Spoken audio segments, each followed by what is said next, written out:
Le mariage est d'essence divine, c'est pas humain, ça vient pas de l'homme. C'est Dieu qui a établi le mariage. C'est pourquoi il n'est pas bon que l'homme soit seul. La Bible dit, Marie, aime ta femme.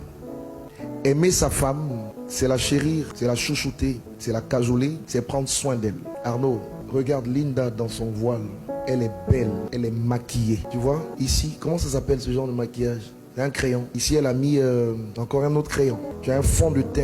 Vous appelez ça comment? Le make-up. C'est ça, le make-up qu'elle a fait là. Ça coûte cher. Et quand on aime sa femme, on prend soin d'elle. C'est vrai qu'elle travaille. C'est vrai qu'elle a un salaire. Et tu en as. Mais tu sais, la responsabilité de l'amour, ce n'est pas la femme, c'est l'homme. Et quand on aime, on ne calcule pas. Apprends à mettre la main dans ta poche et à faire en sorte qu'elle reste toujours aussi belle. Et tu sais, la femme, comment dire, sur le plan psychologique, elle est relationnelle. Ça veut dire quoi? Si tu veux combler ta femme, il faut établir une relation. Et la relation impose la communication. Une femme vit et s'épanouit à partir de son oreille. Donc, c'est tout ce que tu lui dis qui va créer la joie dans son cœur et qui va favoriser un épanouissement. Tu peux avoir des milliards, si tu ne parles pas à ta femme, elle ne sera jamais comblée. Tu peux avoir tout ce que tu veux sur terre, si tu n'établis pas une relation avec ta femme, une communication, elle ne peut pas être comblée. Parce que Dieu l'a créée pour être, n'est-ce pas, en relation avec toi. Tu sais, le problème avec la femme, c'est qu'elle fonctionne comme un, pardon de l'expression, hein, mais elle fonctionne comme un ordinateur. C'est tout ce que tu mets à l'intérieur en termes de données qu'elle te donne sous forme d'information.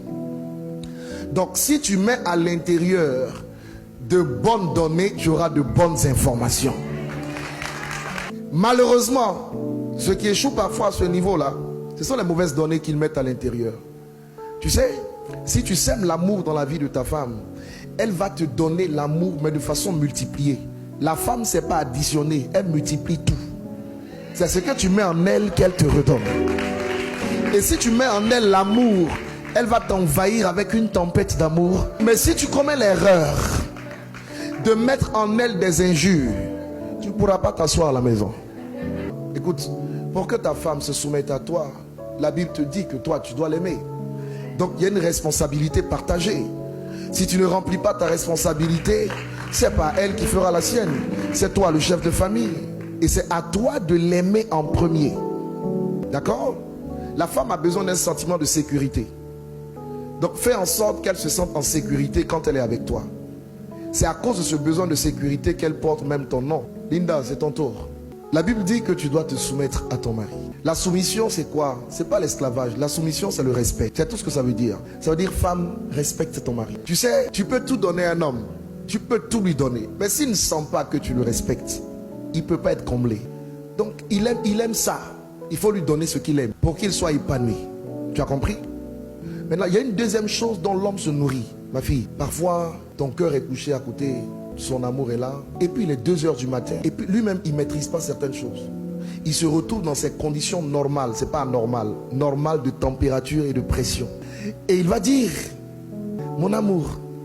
Quand il dit mon amour à 2 heures du matin, comment tu réponds? Oui, mon cœur. Ça peut lui arriver d'être dans les mêmes conditions à 5 heures du matin. Comment tu réponds? Oui, mon cœur. 13 heures. Mon amour. Oui, mon cœur.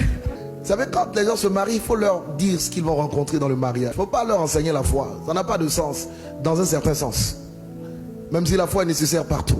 Quand vous regardez les causes de divorce, c'est quoi généralement? Soit madame dit, je ne veux pas aller avec monsieur. Bon, pour monsieur qui dit, je ne veux pas aller avec madame, c'est rare. Madame dit, je ne vais pas avec lui 1 an, 2 ans, 3 ans. Et vous avez la cause du sexe qui est la cause majeure. Une bonne femme dit oui à son mari. Et un bon mari peut comprendre que parfois sa femme est fatiguée. Donc l'homme, il se nourrit, lui, sur le plan psychologique, de ce qu'il voit. Toi, tu te nourris de ce que tu entends. Ça veut dire que tu dois t'arranger tous les jours pour être tout aussi belle que tu l'es aujourd'hui. Les cheveux toujours bien faits, le maquillage toujours bien à l'endroit, les sprays, les déodorants comme il faut.